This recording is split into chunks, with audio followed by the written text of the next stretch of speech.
Hello everyone, Gen X Man, back with another video. Today we are going to talk about something near and dear to my heart, or at least my childlike heart. Growing up in late 70s, early 80s, out in very rural West Virginia, let's just say the cable was limited. So my parents had got a satellite dish, and the older amongst us may know exactly what I'm talking about. It was the hand crank. Yes, it was back up on the hill, and you had to walk up through the fields and hand crank it, and there'd be somebody down at the house, the farmhouse, hang out the back door, yelling, relaying the message from the living room where the TV was to them up to you up at the satellite crank to when to stop. When you've aimed at the right satellite and you got the signal and it's showing up good and such. And eventually we had we actually put notches in the satellite dish so that when we went up there to crank, we knew which one to stop at. We knew where to stop and you didn't need the relay system. That was pretty smart. And it makes for, I mean, it's certainly primitive by today's standards. Just touch a button and you get anything you want. But it makes for a great story and for some great memories. Because imagine being a kid, being a little kid out in rural West Virginia, out in the sticks, in the creepy old woods. And I ain't gonna sugarcoat it. West Virginia has some creepiness, and you got to go up through the fields, up to the absolute edge of the woolly woods, and stand there cranking this satellite dish. Goodness knows what's out in the darkness. Oh, it was good stuff. It'd make you tough.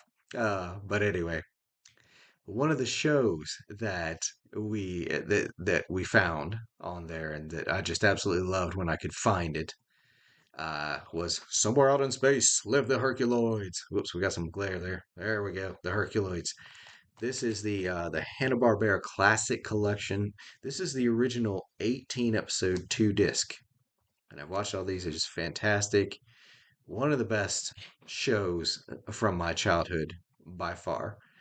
There's another collection out there for somebody. You see, you had the original run of what is this, 18 episodes that ran from 1968 to 1969. It debuted in September 9th, 1967. So it ran for about a year. Um, and all of those are collected here. However, they ran another run in the early 80s still when I was a kid. Obviously, I wasn't around for the 68 to 69, not quite that old, but I was definitely around for the 81 to 82. And that is not part of this collection. To get that, you'll have to get, I believe it said online, there's a DVD collection that has everything. So if you're looking for the 80s episodes, you'll have to dig into that. And I might do that at some point, but I'm pretty happy with this for right now. Got this online for freaking nothing.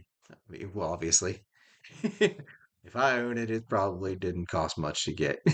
But yeah, the show created and designed by Alex Toth, one of the legendaries from back in the 70s, making cartoons and other programs and such.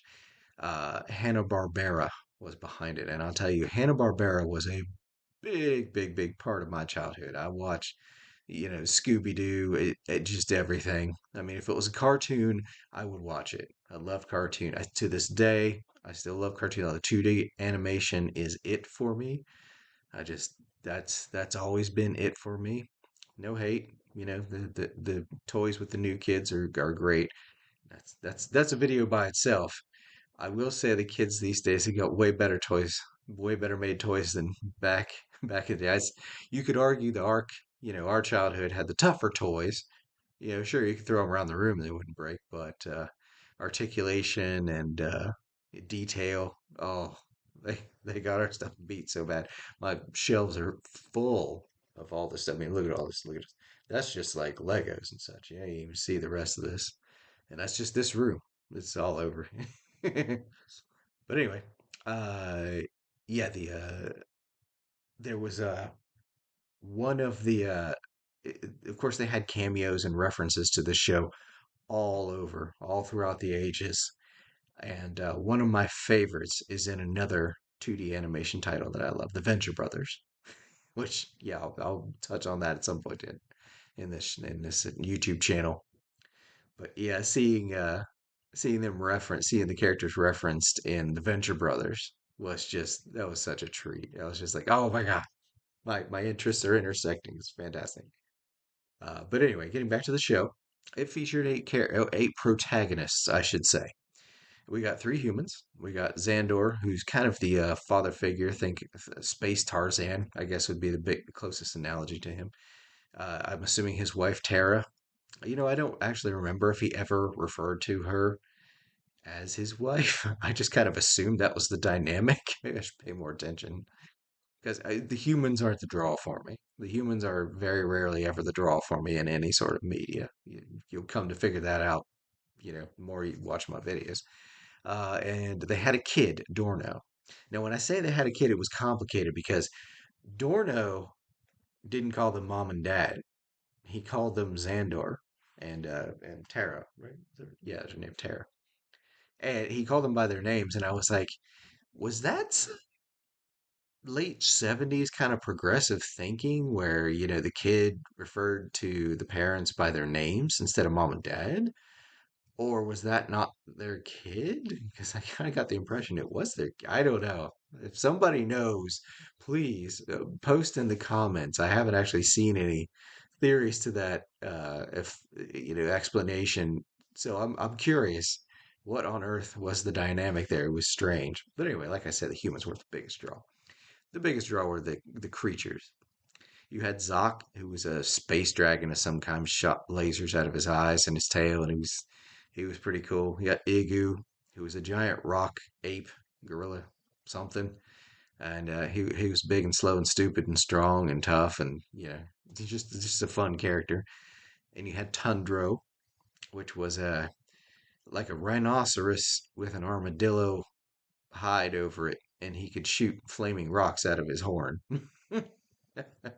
He always seemed to be, that was a running thing. There's two other characters that I'll get to in a second because I'll save them for the last because they're my favorites. But I mean, you had the heavy hitters, Zoc and Igu and Tundra.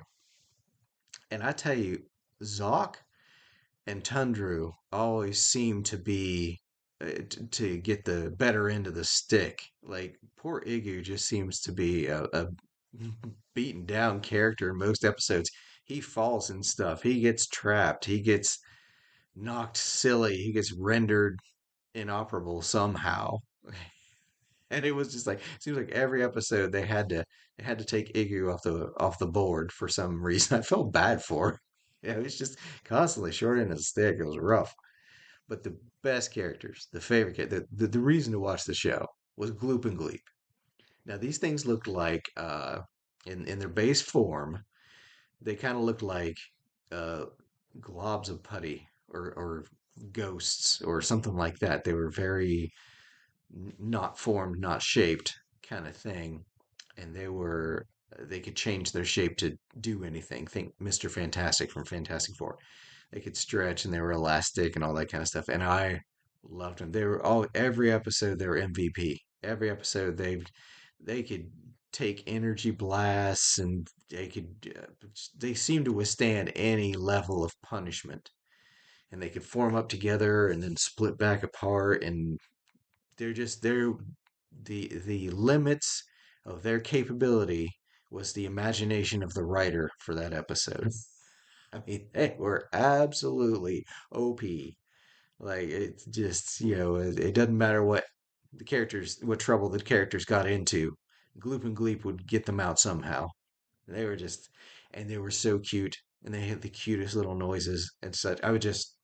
Ever since I was a kid, I was like, yep, those two. Those are my favorites right there. But as far as the series goes, it was a fantastic series. It was absolutely just.